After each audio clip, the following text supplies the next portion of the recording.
हाथों को उठा के आज जो घोषणाएं मैं करूंगा उससे मैं सेम नहीं होगा।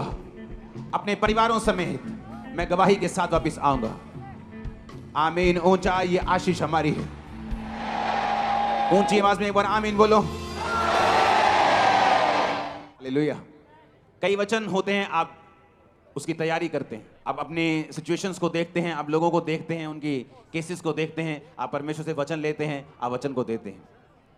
कई बार कुछ वचन ऐसे होते हैं जो आपको इमीडिएटली परमेश्वर का आत्मा कहता है कि ये वचन को अभी आपको लोगों को देना है। एक प्रोफेटिक वचन के रूप में हो सकता है, बाइबल के वचन के रूप में हो सकता है, वो भी एक तरह का प्रोफेटिक वर्ड ही है।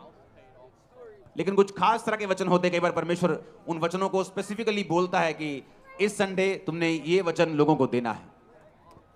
और जब पिछले कुछ सालों में जब मैं मैसेजेस सुनता हूं और लोगों को बोलते हुए देखता हूं कि मैं आपके वचन से मैंने इस तरह से बरकत पाई है, पूरी दुनिया में जब मैं घूमता हूं तो लोगों से मिलने का मौका मिलता है तो वो बताते हैं कि किस तरह से वचन ने मेरी लाइफ और मेरी सेवकाई, मेरे परिवार को बदला है। आज की इस मीटिंग में मुझे कौन सा वचन देना, ये परमेश्वर ने कहा।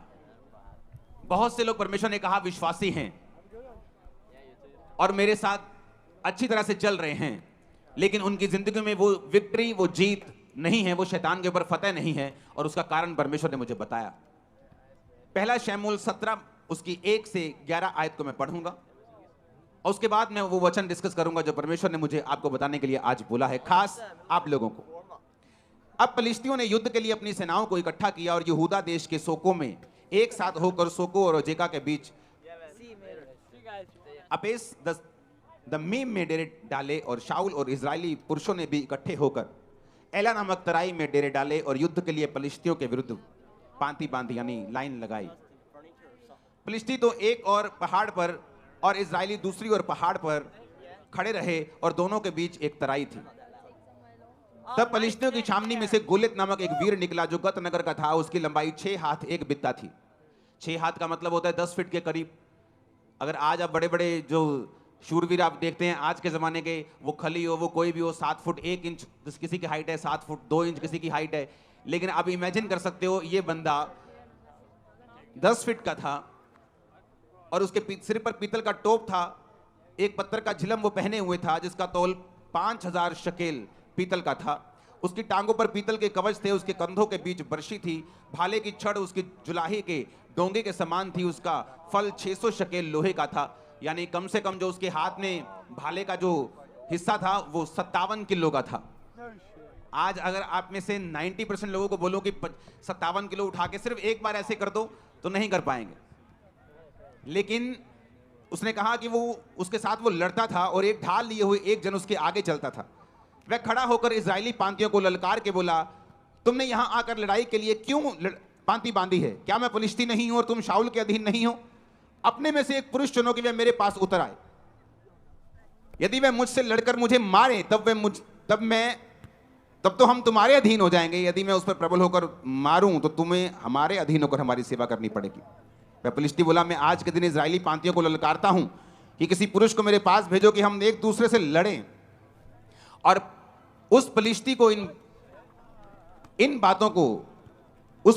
इन बातों को सुनकर शाऊल और उसकी समस्त इजरायलियों का मन कच्चा हो गया और वो अत्यंत डर गए। अब यहां पर 2 सीन हैं। पहला कि शाऊल डरा क्यों? कौन था शाऊल? वचन ये कहता है कि शाऊल इजरायलियों का राजा था। और किसने खड़ा किया था? क्या वो वोट्स लेकर खड़ा हुआ था? क्या लोगों की सहमति से खड़ा हुआ था? या उसे परमेश्वर ने अभिषेक किया था? आप मुझे बताइए वो किस तरह खड़ा हुआ था? परमेश्वर ने उसे क्या किया था और किसके द्वारा किया था? शमूएल नबी के द्वारा परमेश्वर ने उसका अभिषेक किया। और वचन कहता है कि जब वो परमेश्वर के साथ जुड़ा रहा, जब तक उसने बड़े बड़े राजाओं को मारा और उसने बड़े बड़े राजाओं को जमीन पर ला दिया, क्योंकि परमेश्वर का अभिषेक जो था उस पर था और परमेश्वर का आत्मा उसके साथ था। ऐसी एक भी लड़ाई नहीं थी जिसे शाऊल हारा हो और शाऊल एक भी लड़ाई में शर्मिंदा नहीं हुआ था। लेकिन अब यह क्या हो गया कि एक वीर आके निकलता है और बाइबल कहती है कि इजरायली सारे लोग कांपने लगते हैं और शाऊल राजा भी कांपने लगता है। ऐसा क्या हुआ कि यह कांपने लगा? क्योंकि वचन कहता है कि परमेश्वर के वचन पर चलते चलते शाऊल परमेश्वर के वचन से हटा। उसने परमेश्वर की आज्ञाओं को मानना छोड़ दिया, अधूरी अधूरी आज्ञाओं को मानने लगा अपने फायदे की आज्ञाओं को मानने लगा, परमेश्वर के साथ अपने संबंधों को तोड़ दिया। और इसीलिए बात गोलियत की नहीं थी, बात यह नहीं थी कि एक 10 फुट का बंदा 50-60 किलो की जुलाहे की डोंगी भाला बर्छा लेके उसके सामने खड़ा है और बड़ा लंबा और चौड़ा है और सैकड़ों किलो का है। बात यह नहीं थी। शाऊल ने पहले भी उसके जैसे बड़े लोगों को मारा था, बड़े राजाओं की उसने सिट्टी बिट्टी गुम की होगी, लेकिन अब ऐसा क्या हो गया कि अब वो उस गोले से डर रहा है। बात यह है, जब एक इंसान परमेश्वर से हट जाता है, जब एक इंसान परमेश्वर की आज्ञाओं में बना नहीं रहता है, वो पाप करता है, मूर्ति पूजा करे या वो व्यभिचारों में जाए, किसी पाप में जाए, परमेश्वर से हट जाए, प्रार्थना खत्म कर दे अपनी लाइफ की, तो वचन ये कहता है कि जो अथॉरिटी होती है, एक अथॉरिटी होती है शरीर की। आपको किसी गांव का सरपंच बना दिया, आपके पास अथॉरिटी है, आप उस अधिकार से काम कर सकते हैं। लेकिन वचन कहता है कि हमारा जो राज्य है वो तो आत्मिक है। एक अथॉरिटी होती है आत्मिक। जब एक व्यक्ति परमेश्वर के वचन पे चलता रहता है तो वो क्या नोटिस करता है कि उसकी जिंदगी में एक अजीब सी दलेरी है जो उसके अंदर रहती है। वो किसी मनुष्य से नहीं डरता, वो किसी चीज से नहीं डर लगता उसको। ये बात नहीं कि बिल्कुल डर लगता ही नहीं, वो फियरलेस है।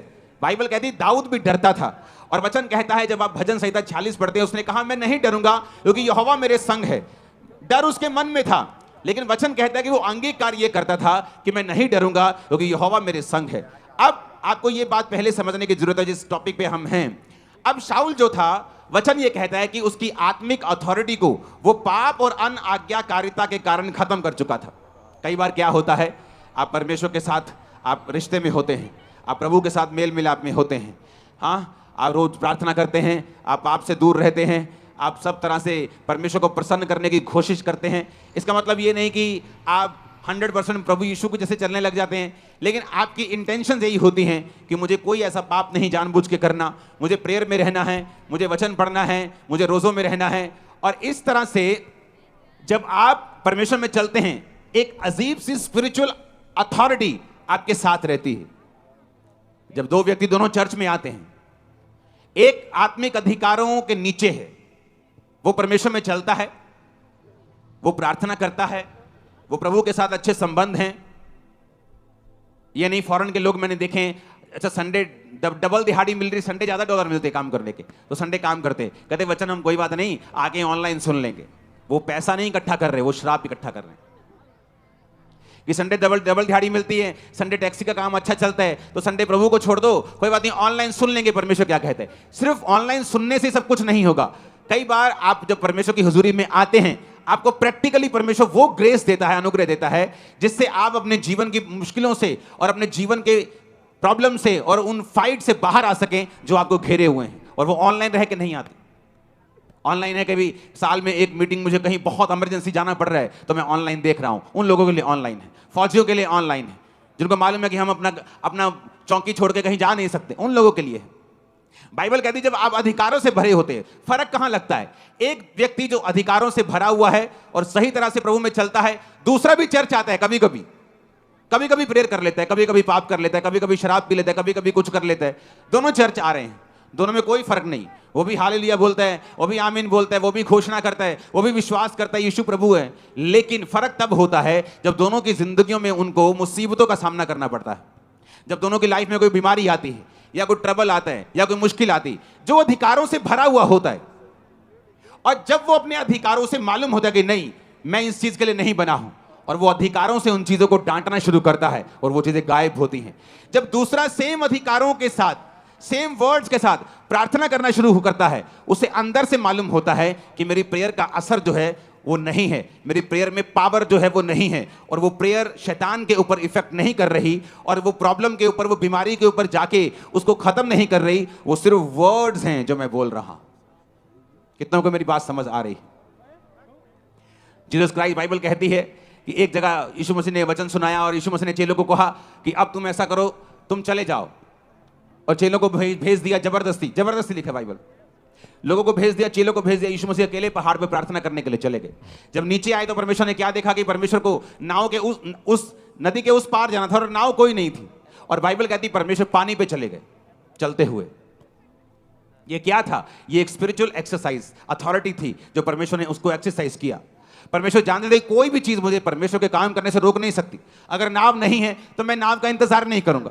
अगर मुझे जाना है प्रीच करने के लिए तो मैं पैदल चल के जाऊंगा। ये क्या था? ये अधिकार था। कैसे आया? परमेश्वर यहोवा के साथ लगातार उसको प्रेम करके उसके साथ चल के। ये एक दिन का जादू टोना या टोटका नहीं था कि परमेश्वर ने वचन बोले होंगे कि परमेश्वर में मैं सब कुछ कर सकता हूं और वो पानी में चलना शुरू कर दिया होगा। ऐसा नहीं। कितने इन बातों को समझ रहे हैं?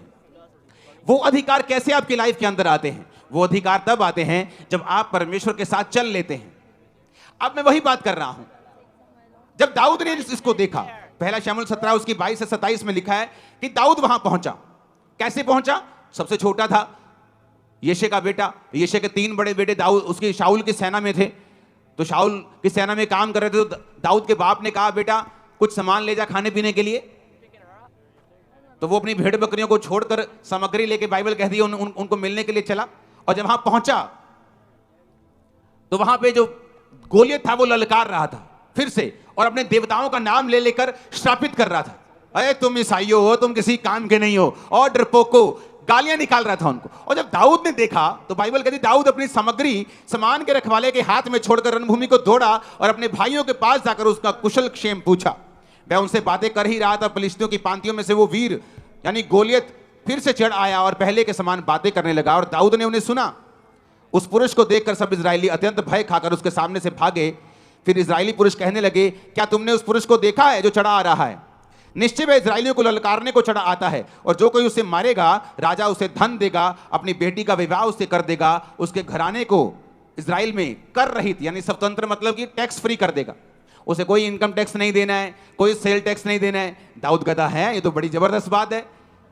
दाऊद ने कहा, उस फलिश्ती को मार के जो इजरायलियों की नामधराई दूर करेगा उसके लिए क्या किया जाएगा? दाऊद मेक श्योर करना चाहता था कि इतनी बड़ी ब्लेसिंग है उसको मारने की, क्या सचमुच मेरे घराने को टैक्स फ्री कर दोगे? क्या राजा अपनी बेटी की शादी मुझसे कर देगा? क्या मुझे बहुत सा धन देगा? लोगों ने कहा, हां, जो कोई उसको मारेगा उसके साथ यही किया जाएगा। अब दाऊद जो था वो परमेश्वर के साथ संबंधों में था, परमेश्वर के साथ सही नाते में था। इसलिए दाऊद जब गोलियत की ओर देख रहा था उसे गुस्सा आ रहा था। कहता है ये खतना रहित तो फलिश्ती, ये एक ऐसा इंसान जो यहोवा को नहीं मानता, यहोवा की सेना को कैसे ललकार सकता है? वो दाऊद की अणख कैसे जाग रही थी? क्योंकि वचन कहता है दाऊद का संबंध परमेश्वर के साथ था। इसलिए दाऊद के अंदर जो अधिकार था वो जाग रहा था और वो ललकार मार रहा था। पंजाबी के अंदर छाला मार रहा से अंदर कि ऐसा किमें हो सकता है कि ये बंदा परमेश्वर की सेना नू ललकारे और असी चुप करके बैठे रहिए। और शाऊल जो राजा था दाऊद से कहीं अधिक लंबा चौड़ा था, और वचन ये कहता है कि पूरे इजराइल में शाऊल के कोई भी कद के जितना नहीं था, सारे उसके कंधे तक, वो भी बड़ा लंबा चौड़ा था। लेकिन अब अधिकार काम नहीं आ रहे थे। क्यों? क्योंकि अंदर से वो करप्ट हो चुका था और परमेश्वर के साथ रिश्तों को खो चुका था। इसलिए जो स्पिरिचुअल ऑडेसिटी जिसे बोलते हैं, एक स्पिरिचुअल ताकत, दिलेरी जो आदमी के अंदर होती है, जब उसकी लाइफ में शैतान अटैक करता है या बीमारी अटैक करती, उसे मालूम है परमेश्वर के साथ है, वो बोलता है ए बीमारी भाग जा यीशु के नाम। वो प्रेयर में डांटता है, मास प्रेयर में डांटता है, और उसे मालूम है इस बीमारी को झुकना पड़ेगा क्योंकि मेरा संबंध परमेश्वर के साथ है। लेकिन अगर उस बंदी को पता हो कि रात को मैं ब्लू फिल्म में देख के आया हूं, मेरी लाइफ में कमी है, टाइट पे नहीं करता हूं, प्रेयर नहीं करता हूं, उसको मालूम है जो बीमारी उसको घेरती है या शैतान उसको घेरता है, उसको अंदर से पता होता है कि मैं इसको डांटूंगा तो ये भागेगा नहीं, मैं इसको भगाऊंगा ये भागेगा नहीं, क्योंकि वो आत्मिक अधिकार ओरिजिनल है। और शैतान भी उन अधिकारों को जानता है अगर वो आपके अंदर है और आप परमेश्वर के साथ सही हैं तो। इसलिए बाइबल कहती है सिकोवा के 7 पुत्र जादू टोना करने की तरह यीशु का नाम लेकर भी दुष्ट आत्मा पर फूंकते थे। जिस तरह पौलुस निकालता है यीशु के नाम में, हम भी तुझे यीशु के नाम में जाने का हुक्म दे दें। शैतान ने कहा पौलुस को मैं जानता हूं, यीशु को पहचानता हूं, तू कौन है? क्योंकि तू बिना अधिकारों के साथ मुझे डांट रहा है। लेकिन अधिकार कैसे आएंगे? अधिकार आएंगे जब हमारा रिलेशन परमेश्वर के साथ होगा। हम प्रभु के साथ रोज के तरह रोज चलेंगे। अपना क्रूस जो रोज उठाकर मेरे पीछे चलेगा वो मेरे योग्य होगा। परमेश्वर ने कहा। होता क्या है? आपको महसूस नहीं होता। आप अच्छी डाइट खाना शुरू कर दो, आपको एकदम से महसूस नहीं होगा। आप एक अच्छे देश में चले जाओ जहां का पोल्यूशन बहुत कम हो, एकदम से आपको फील नहीं होगा। लेकिन जैसे जैसे आप समय बिताते जाएंगे आपको महसूस होना शुरू हो जाएगा। आपके बाल अच्छे हो रहे हैं, आपकी स्किन अच्छी हो रही है, आपकी बॉडी अच्छी। आपको बाद में मालूम होगा कि ये पोल्यूशन फ्री देश है, यहाँ पोल्यूशन कम है और आपकी आपकी बॉडी अच्छा रिस्पॉन्स कर रही है। धीरे धीरे आपको मालूम होना शुरू होता है, एकदम से नहीं। आत्मिक अधिकार भी उसी तरह से है। जब आप प्रभु के साथ चलना शुरू करते हैं, प्रेयर शुरू करते हैं, आप संडे प्रभु के घर में हैं, कुछ भी हो जाए, कोई लालच हो, दुगना पैसा दे, चुगना पैसा दे, कोई डराए, कोई धमकाए, कोई आपका रिश्तेदार शादी रख ले, लेकिन आप संडे चर्च में हैं, ये आपके अंदर अथॉरिटी को इकट्ठा करता रहता है। ग्रेस इकट्ठी होती रहती है और जब समय आता है मुश्किल का, ये काम आती है। हाथ उठा के हालेलुया बोलो। कितने इन बातों को समझ रहे हैं? मैं यही बात पूछ रहा हूं, ऐसा क्या था दाऊद में कि वो दलेरी दिखा रहा था, और ऐसा क्या नहीं था शाऊल में कि वो दलेरी दिखा नहीं पा रहा था? बात ये थी, दाऊद परमेश्वर के साथ जुड़ा हुआ था और शाऊल परमेश्वर से हट चुका था। तो पहला स्टेप आपका क्या होना चाहिए? अगर आपको मालूम है कि आपकी लाइफ का गोलियत है, लोगों को मालूम है कि आपकी फैमिली में ये ट्रबल है, आपकी फैमिली में मौत का आत्मा काम कर रहा है, कभी बाप मर रहा है, माँ मर रही है, माँ बीमार है, अभी चाची बीमार है, अभी ताया बीमार है, आपको मालूम है कि आपकी फैमिली में गोलियत अटैक कर रहा है, आपकी अनसर्टेन टाइम पे डेथ हो रही है, जवान लोग बीमार हो रहे हैं, जवान लोग मर रहे हैं, तो आपको ये मालूम होना चाहिए कि गोलियत आपके परिवार के सामने खड़ा है। अब होगा क्या? अब रोने से कुछ नहीं होगा, चिल्लाने से कुछ नहीं होगा, बाइबल के वचनों को जादू टोने की तरह टोटका बना के बोलने से कुछ नहीं होगा, जब तक आपका अपना संबंध परमेश्वर के साथ सही नहीं होगा। हालेलुया।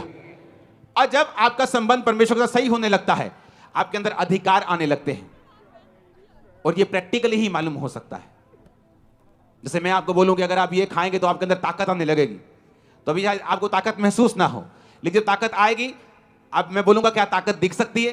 तुम्हें ताकतवर महसूस हो रहा है, क्या तुम दिखा सकते हो? आप बोलोगे मैं दिखा नहीं सकता, लेकिन मैं महसूस कर रहा हूं कि मैं ताकतवर हूं। आत्मिक चीजें भी ऐसी हैं, अब मैं आपको दिखा नहीं सकता कि वो आत्मिक वो दलेरी क्या है। एक बीमारी के सामने जब आप खड़े होते हैं, वो दलेरी कैसे फील होती है, मैं आपको बता नहीं सकता, लेकिन आप अगर इन्हीं चीजों को फॉलो करेंगे, आप भी महसूस कर सकते हैं उस ताकत को, उस अथॉरिटी को, उस दलेरी को जो आत्मिक रूप से परमेश्वर आपको देता है जब आप परमेश्वर के साथ चलने लगते हैं। हालेलुया। कितने इन बातों को समझ रहे हैं? अब बाइबल कहती है, दाऊद ने शाऊल से कहा, किसी मनुष्य का मन कच्चा ना हो, तेरा दास जाकर उस फिलिस्ती से लड़ेगा। शाऊल ने दाऊद से कहा, तू जाकर उस फिलिस्ती के विरुद्ध युद्ध नहीं कर सकता, क्योंकि तू लड़का है और वो लड़कपन से योद्धा है। शाऊल ने कहा, तो वो भी बच्चा है और वो अपने बचपन से युद्ध कर रहा है, तुम्हें जमीन आसमान का फर्क है। दाऊद ने शाऊल से कहा, तेरा दास अपने पिता की भेड़ बकरी जब चराता था और कोई शेर या भालू झुंड में से मेमना उठा ले जाता था, तब मैं उसका पीछा करके उसके मारता और मेमने को उसके मुंह से छुड़ा लेता, और जब वह मुझ पर हमला करता तब मैं उसके बालों को पकड़कर उसे मार डालता। तेरे दास ने सिंह और बालू दोनों को मारा है और यह खतना रहित पलिश्ती उनके समान हो जाएगा। अब आ गया दूसरा टाइम। पहला क्या? पहला, गोलियत क्यों नहीं मरता, लाइफ की मुश्किलें क्यों नहीं जाती? मैं बड़ा हैरान था जब लोगों से मिलने का मौका मिलता है, 80% लोग आकर बोलते हैं, मुझे आत्मा में बढ़ना है, मैं आत्मा में बढ़ना चाहती हूं। प्रेयर कितनी करते हो? 10 मिनट। अब ये वो हिसाब हो गया, कोई आगे बोले, मैं जी ओलंपिक बॉडी बिल्डर बनना चाहता हूं, ओलंपिक लेवल का। एक्सरसाइज कितनी करते हो? हाँ जी 5 मिनट। अपने दिमाग हमारे सेट, हम सेंस में क्यों नहीं? हम नॉनसेंस बातें क्यों करने लगते हैं? हमें आत्मा में बढ़ना है और हमारे 2.5 घंटे प्रेयर नहीं है। आपको क्या लगता है हम आत्मा में बढ़ जाएंगे? यीशु ने कहा, दुष्ट आत्मा भी विश्वास करती है और थर थराती है कि यीशु खुदा है। तुम भी तो विश्वास करते हो और थर थराते हो, तो तुम में और दुष्ट आत्मा में फर्क क्या है? तुम में और दुष्ट आत्मा में यही फर्क है कि दुष्ट आत्मा कर्म नहीं करती, तुम भी कर्म नहीं करते। तुम आत्मा में बढ़ना चाहते हो, लेकिन प्रेयर तुम्हारी 0 है, आधा घंटा है। आत्मा में बढ़ना चाहते हो, हफ्ते में कम से कम 2-3 फास्ट तुम्हारे होने चाहिए। 2004 में मैं नहीं कहता आप मेरी तरह फास्टिंग करें, क्योंकि उसका नेगेटिव असर बॉडी पे मेरा उस जमाने में हुआ था, क्योंकि एक हफ्ते में 3 दिन रात के हमारे रोजे होते थे। अगर मैंने मंगलवार, बुधवार, वीरवार 3 दिन रात के रोजे किए, जब शुक्रवार आता था तो दिन का रोजा होता था, शनिवार दिन का रोजा होता था, संडे दिन का होता था, सोमवार दिन का होता था, मंगलवार फिर दिन रात के रोजे होते थे। और 1 साल हमने कंटिन्यू ऐसा किया है, क्योंकि सारा ग्रुप करता था तो सभी करते थे। और लोगों को आज आत्मा में बढ़ना है आधा घंटा प्रेयर करके, लोगों को आज आत्मा में बढ़ना है बिना फास्टिंग के, आत्मा में बढ़ना है बिना बाइबल पढ़े, ये पॉसिबल नहीं। आपको प्राइस पे करना पड़ेगा। अब यहां पे दाऊद जो था उसने कहा कि ये खतना रहित फलिश्ती भी उसी शेर भालू के समान होगा। ऐसी ओडेसिटी, ऐसा दिलेरी कैसे? क्योंकि दाऊद को मालूम था कि परमेश्वर मेरे संग है। जोर से हालेलुया बोलो। अब दो तरह के लोग हैं जिनकी लाइफ से गोलियत नहीं जाएगा। पहले वो जिनका परमेश्वर के साथ कोई संबंध नहीं, जो है तो क्रिश्चियन, आते तो चर्च हैं लेकिन प्रेयर नहीं करते, पाप में है, अपनी मर्जी करते हैं। अगर घर में है तो फूट डालने का कारण है, घर में है तो मोहल्ले में है तो चुगलियों का कारण है। जिनका प्रार्थना में कोई ध्यान नहीं, जिनका यह ध्यान है कि चुगली कैसे करनी, घर तोड़ने कैसे हैं, कैसे पैसे अठियाने हैं, कैसे काम खराब करने हैं, तो बाइबल कहती वो अधिकार तुम चाहकर भी प्रयोग नहीं कर पाओगे, क्योंकि आत्मिक अधिकारों के लिए तुम्हें परमेश्वर के वचन के ऊपर चलना पड़ेगा। तो पहली तरह के वो हैं जो परमेश्वर के साथ कोई भी संबंध नहीं रखते हैं, और इसीलिए जब गोलियत उनके सामने आता है, वो शाऊल की तरह है तो क्रिश्चियन, है तो मसा किए हुए थे, कभी राजा थे, लेकिन अब टांगे कांपती हैं शैतान के सामने। क्यों? क्योंकि परमेश्वर के साथ संबंधों को तोड़ चुके हैं। और परमेश्वर ने बताया दूसरे तरह के वो लोग हैं जिनकी लाइफ से गोलियत नहीं जाता, जो दाऊद की तरह परमेश्वर के साथ संबंधों में तो हैं, लेकिन कभी भी घोषणाएं अपनी जिंदगी के ऊपर, परिवार के ऊपर, बिजनेस के ऊपर, बच्चों के ऊपर नहीं करते, कभी नहीं करते। पहला वो जो शाऊल की तरह है, वचन छोड़ चुका है, संगति छोड़ चुका है, पाप में है, फोन का यूज गलत करता है, सब तरह के गलत काम करता है, प्रभु के साथ कोई समय नहीं है उसका। पहली तरह के वो हैं। जब वो अपने अधिकारों का प्रयोग करने के लिए शैतान के सामने जाएंगे तो वो शर्मिंदा होंगे, क्योंकि तुम्हारे चाहने से कुछ नहीं होता। अगर चाहने से सब ठीक हो जाए तो दुनिया में कोई मरे ना, अगर चाहने से सब दुष्ट आत्मा चले जाएं तो दुनिया में कोई भी दुष्ट आत्मा से ग्रसित ना हो, कोई गरीब ना रहे, कोई श्राप में ना रहे। चाहने से कुछ नहीं होता। लाइफ तुम्हें वो नहीं देती जो तुम डिजर्व करते हो, लाइफ तुम्हें वो देती है जिसके लिए तुम फाइट करते हो। आमीन, हालेलुया। ऊंची आवाज में हालेलुया बोलो। कई बार आप लोग देखते हैं और आप सोचते हैं यार ये आदमी नाटा सा है, इसकी वाइफ कितनी अच्छी है, ये इसका हस्बैंड कितना अच्छा है, क्योंकि उन्होंने उन चीजों के ऊपर अपने अधिकारों का प्रयोग किया है, कब्जा किया है, श्रापों को डांटा है, प्रेयर की है, प्रभु से इंटरवेंशन मांगी है, प्रभु से मध्यस्थता मांगी कि परमेश्वर तू दखल दे हमारे जीवनों में।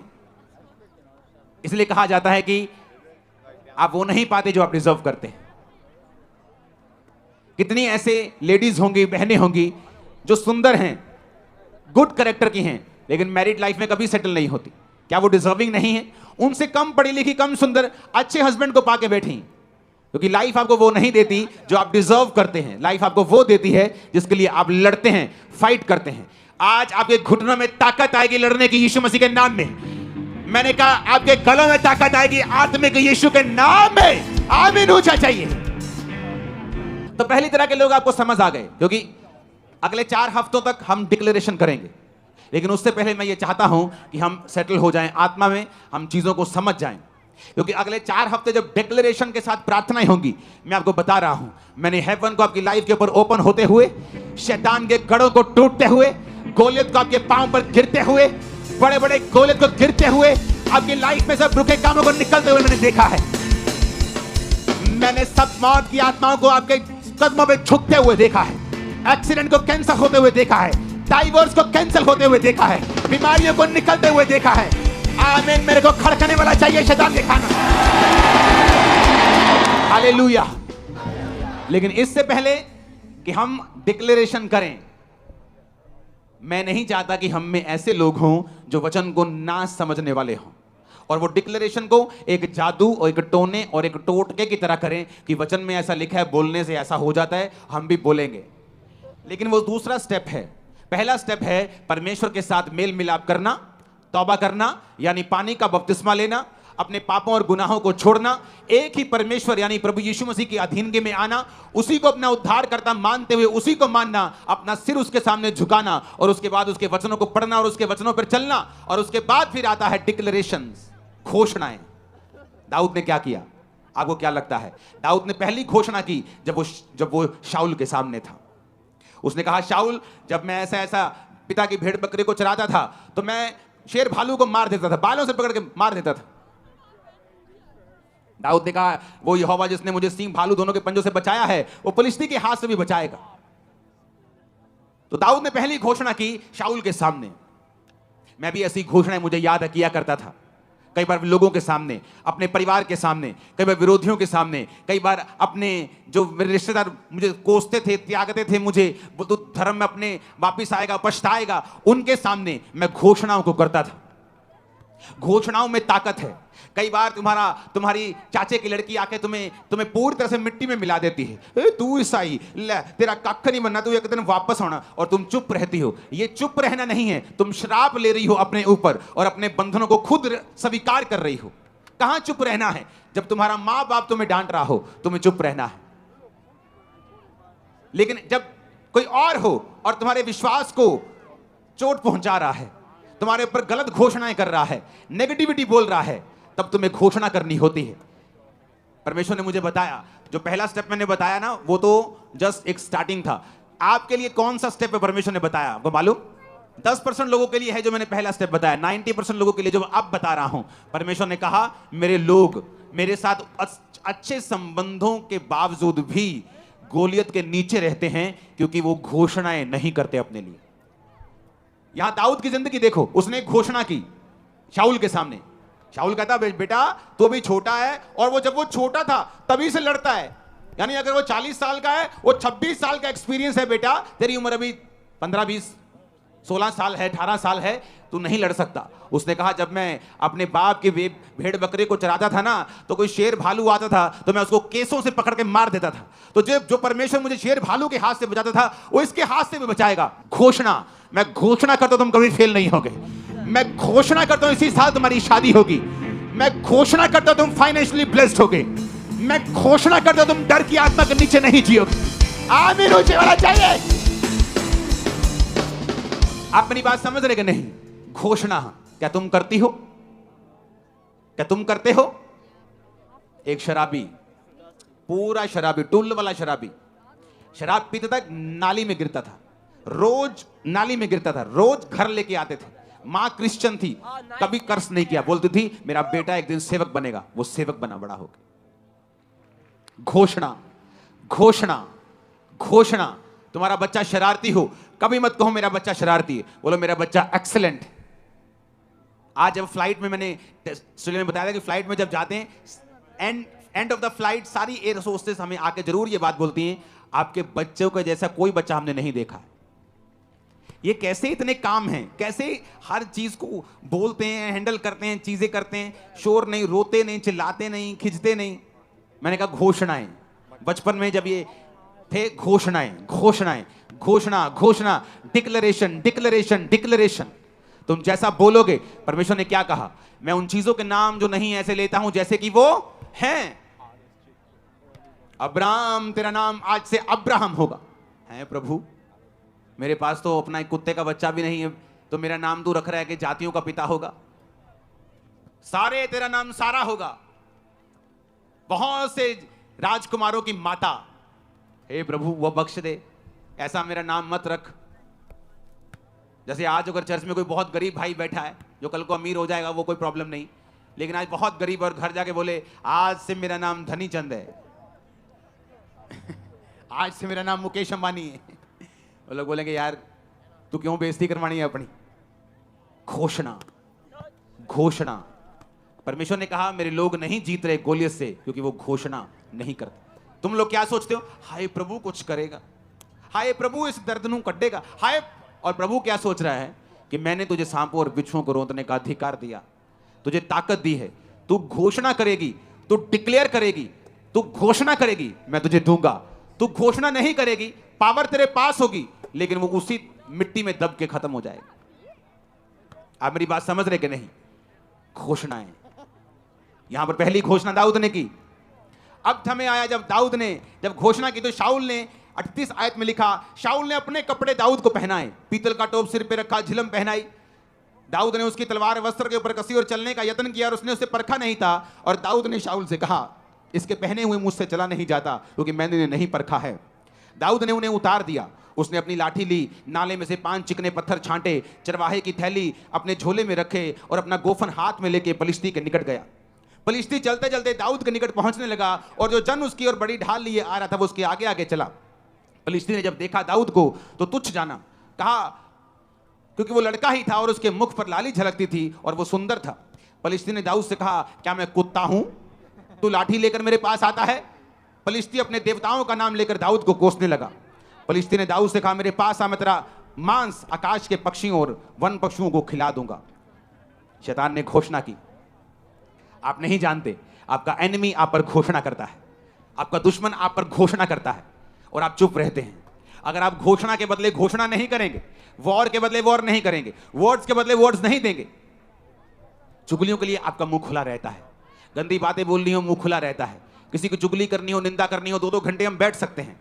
लेकिन जैसे कोई आके ये बोलता है, ले तू चर्च जानी, फर्क तो नहीं पियानी, तब हमारा मुंह बंद रहता है, क्योंकि वो घोषणा करने का समय था। शैतान करके चला गया, तुम करके नहीं गए, इसलिए तुम्हारी जीवन की परिस्थिति कभी चेंज नहीं हुई।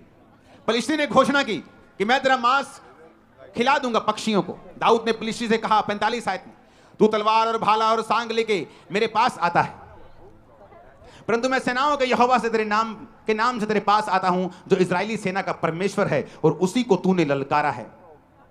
आज के दिन यहोवा तुझको मेरे हाथ में कर देगा, मैं तुझको मारूंगा, तेरा सिर तेरे धड़ से अलग कर दूंगा। मैं आज के दिन पलिश्ती सेना के शव आकाश के पक्षियों और पृथ्वी के जीव जंतुओं को दे दूंगा, तब समस्त पृथ्वी के लोग जान लेंगे कि इजराइल में एक परमेश्वर है। जोर से हालेलुया बोलो। दाऊद ने क्या की? अब यहां दूसरी घोषणा की। पहली घोषणा उसने शाऊल के सामने की, दूसरी घोषणा उसने उस गोलियत के सामने की। उसने कहा, तू तलवार लेके मेरे संग आता है, मेरे सामने भाला लेके, ये सामान लेके मेरे सामने आता है, परंतु मैं यहोवा के नाम से तेरे सामने आता हूं। इसलिए उसने एक्सपीरियंस का यूज नहीं किया, अच्छी तलवार नहीं ली। दाऊद को जो परमेश्वर ने सिखाया था उसने उसी पे भरोसा रखा। प्रभु ने उसे सिखाया था, जो भेड़ बकरी को वो चराता था, कि किस तरह से गोफन को चलाना है। परमेश्वर ने उसे सिखाया। कई बार आप दुखी हो जाते हैं, आप बोलते हैं, परमेश्वर मेरे बाकी कजन ब्रदर तो बड़ा ऐश करते हैं, मेरी बाकी सहेलियां तो बड़ा ऐश करती, शादियों में भी जाती हैं, घूमती फिरती, सब कुछ करती, मैं ऐसा क्यों नहीं कर सकता, मैं ऐसा क्यों नहीं कर सकती? दाऊद भी कह सकता था, जब उसके भाई तो सेना में ऐश करते थे, पक्का पाप में थे, इसलिए परमेश्वर ने उनको मसा नहीं किया। पक्का पाप में थे, दोबारा कंफर्म हो गया जब गोलियत के सामने उनके पांव कांपने लगे। एक व्यक्ति जो आत्मा में भरा होता है, शैतान के सामने उसके पांव नहीं कांपते, शैतान के कांपेंगे और कांपते, जिस तरह आज आपके सामने शैतान के कांप रहे हैं। उनके पक्का पाप उनके सामने आ रहे थे। कोई किसी के पांव नहीं कांपते जो पवित्र आत्मा से भरा हुआ होता है। डर उस पर अटैक कर सकता है, लेकिन उसका हल यह है, वो डिक्लेयर करता है। दाऊद ने घोषणाएं की हैं, अगर आप भजन संहिता में पढ़ेंगे, जब डर उस पर अटैक करता था, वो घोषणा करता था, मैं नहीं डरूंगा, यहोवा मेरे संग है, यहोवा मेरा शरण स्थान और बल है, संकट में अति सहज से मिलने वाला सहायक, इस कारण मुझे कोई भय नहीं, चाहे पृथ्वी उलट जाए। घोषणा, घोषणा। जब तुम घोषणा करते हो, तुम्हारी स्पिरिट में कुछ जाता है जो तुम्हें दिखता नहीं। जब तुम घोषणा करते हो, विक्ट्री तुम्हारे अंदर जाती है, बीमारी तुम्हारे अंदर से निकल जाती है, हड्डियों का दर्द चला जाता है, बीमारी श्राप चले जाते जब तुम घोषणाएं करते हो। लेकिन जब तुम इंतजार करते हो कि प्रभु कुछ करेगा, दाऊद वहां खड़ा होकर प्रभु की ओर नहीं देख रहा था कि प्रभु कुछ करेगा, कि गोलियत को हार्ट अटैक आ जाए, गोलियत अपने आप मर जाए, कुछ हो जाए, गोलियत का दिमाग चेंज हो जाए। हे प्रभु कुछ कर, हे प्रभु दया कर। उसने कहा, तेरा सिर तेरे धड़ से मैं अलग कर दूंगा, इन पलिश्ती सेनाओं के शव मैं आकाश के जंतुओं को दे दूंगा, क्योंकि तूने मुझे नहीं, तूने परमेश्वर को ललकारा है, जो आपके पीछे हैं, आपके पीछे नहीं है, जो इस सेवकाई के पीछे हैं, वो इस सेवकाई के पीछे नहीं, वो जीसस क्राइस्ट के मकसद के पीछे हैं, और उनका सिर धड़ से अलग कर देगा। परमेश्वर आपको बता रहा। आपका आमीन छोटा है। ये आमीन अपने परिवार के लिए बोलो, जीत जाओ। फाइनेंस के लिए बोलो और जीत जाओ। शरीर के लिए बोलो और चंगाई को पा जाओ। दिमाग से डिप्रेशन को हटा दो, आमीन बोल के। आमीन बोलो, रास्तों को साफ कर लो। आमीन बोलो, शैतान को हरा दो। जादू की आत्मा और सबको खत्म कर दो, आमीन बोल के। हालेलुया। दाऊद ने फिर डिक्लेरेशन की, फिर घोषणा की। 2 घोषणाएं करने के बाद वचन कहता है कि जब गोलियत उसके सामने आया, दाऊद उसकी ओर भागा, शैतान से पीछे नहीं हुआ, डर डर के नहीं उसको भाला, उसको वो गोफन मारा। बाइबल कहती है उसके सामने फॉरवर्ड गया, बिना डर के उस गोफन को चलाया, उस गोफन में पत्थर रखा, चलाया, उसके माथे पे जाके लगा, गिरा गोलियत। तलवार नहीं थी, गोलियत की ही तलवार पकड़ी उसका सिर धड़ से अलग किया। जैसे ही फलिश्तियों ने देखा ले भाई अपना लीडर तो गया, तो बाइबल कहती सारे भागे। जब सारे भागे तो जो आत्मा में नहीं थे वो भी दलेर हो गए, कहते इतना डी ऐसी की तैसी, वो भी पीछे भागे, सबको मार दिया। और वही वचन पूरा हुआ जो दाऊद के मुंह से निकला था कि फलिश्तियों के शव आकाश के पंछी खाएंगे, और वैसा ही हुआ। ये कमाल था डिक्लेरेशन का, ये कमाल था यहोवा के वचन के ऊपर विश्वास करने का, ये कमाल था परमेश्वर के साथ संबंधों को कायम रखने का। आमीन ऊंचे वाला चाहिए चर्च। हालेलुया।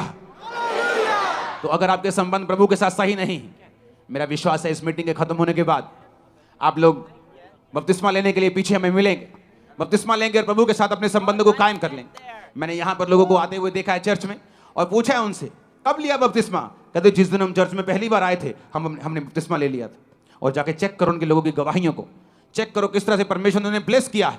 जब परमेश्वर के साथ उन्होंने संबंध को कायम किया, टाइम वेस्ट नहीं किया। जब मुझे मालूम हुआ था बपतिस्मे का मसीह में आने के शायद 2-4 हफ्ते बाद ही, तो मैंने अपने पास्टर को बोला मुझे अभी चाहिए। तब लोग देते नहीं थे, तब जब 20-25 इकट्ठे होते थे तो तब मिलता था, जब 2-4 महीने में। तो मैंने मसीह में आने के 1.5-2 महीने के बाद बपतिस्मा ले लिया था। मुझे वो भी लेट लगता था, मैंने कहा लेट लिया है, मुझे और जल्दी लेना चाहिए था। पहला स्टेप है अपने संबंधों को प्रभु के साथ कायम रखना। आत्मिक जो रूल्स रेगुलेशंस हैं, वचन पढ़ना, प्रार्थना करना, संडे प्रभु के घर में आना, प्रभु के भवन में लगाए जाना, सेवा में हिस्से को देना, सेवा करना, इवेंजलिज्म टीम का हिस्सा बनना, बोना, प्रार्थना करना, अपनी सेवकाई के लिए अगुओं के लिए प्रार्थना करना। जब आप इन हिस्सों में शामिल हो जाते हैं, उसके बाद आपके अंदर अथॉरिटी आनी शुरू हो जाती है, आपको महसूस हो या ना हो। और जब आप फिर प्रभु के साथ संबंध कायम कर लेते हैं, उसके बाद आपको डिक्लेरेशंस करनी है। अगर आप नहीं करेंगे, गोलियत खड़ा का खड़ा रह जाएगा। और यही वचन देने के लिए प्रभु ने आज मुझे आपसे कहा है। आप तैयार हैं क्या? वो कोई भी रोग क्यों ना हो, वो कोई भी ट्रबल क्यों ना हो, अगर आप घोषणाएं नहीं करेंगे, अगर आप डिक्लेरेशन नहीं करेंगे, आप बोलेंगे नहीं, घोषणाएं मन में नहीं होती। दाऊद ने मन में नहीं सोचा अच्छा तेरे को मार दूंगा, मन में सोच रहे हैं, मन में नहीं सोचा, मुंह से बोला, इतनी जोर से बोला कि गोलियत के कानों में खड़कती थी आवाज, इतनी जोर से बोला कि बाकियों को भी सुनता था, इतनी जोर से बोला कि शाऊल को भी मालूम हो गया कि हाँ कुछ तो है इसमें। क्योंकि शाऊल भी कभी आत्मिक था, तो उसे भी जो आत्मिक होता है, एक समय वो आत्मिक नहीं रहता, पर वो आत्मिक व्यक्तियों को फिर भी पहचानता रहता है कि हाँ इसमें वो चीज है जो कभी मुझ में थी। कितने मेरी बात को समझ रहे हैं? उसे मालूम था कि गोलियत जो दाऊद गोलियत के लिए कह रहा है, इसमें कुछ है, इसमें कुछ बात है। उसकी घोषणाओं में ताकत थी।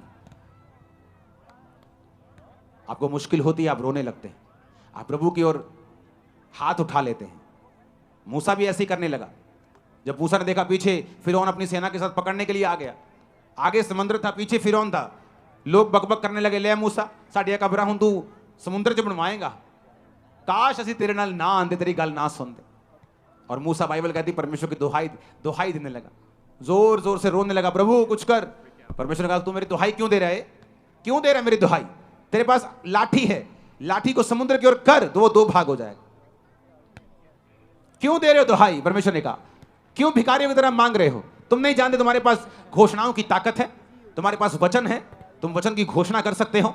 लेकिन प्रॉब्लम यह है, इसको जादू टोने और टोटके की तरह हम नहीं बोल सकते जब तक हमारे संबंध परमेश्वर के साथ सही नहीं। इसलिए शैतान पूरी कोशिश करता है आपके संबंध परमेश्वर के साथ पहले जैसे ना हो, किसी तरह आपको पाप में डाला जाए, किसी तरह आपको डिस्ट्रैक्ट किया जाए, ताकि वो चीज आप में रहे ही ना। जब आप में वो चीज है ही नहीं, आपका पास जितनी मर्जी घोषणाएं करी जाए, आप उसको रिपीट करी जाए, शैतान को मालूम है उस पर असर नहीं होने वाला है। इसलिए जरूरी है प्रभु के साथ संबंध कायम करना, और फिर जरूरी है संबंध जब कायम हो जाए घोषणा को करना। अपने हाथों को उठाओ।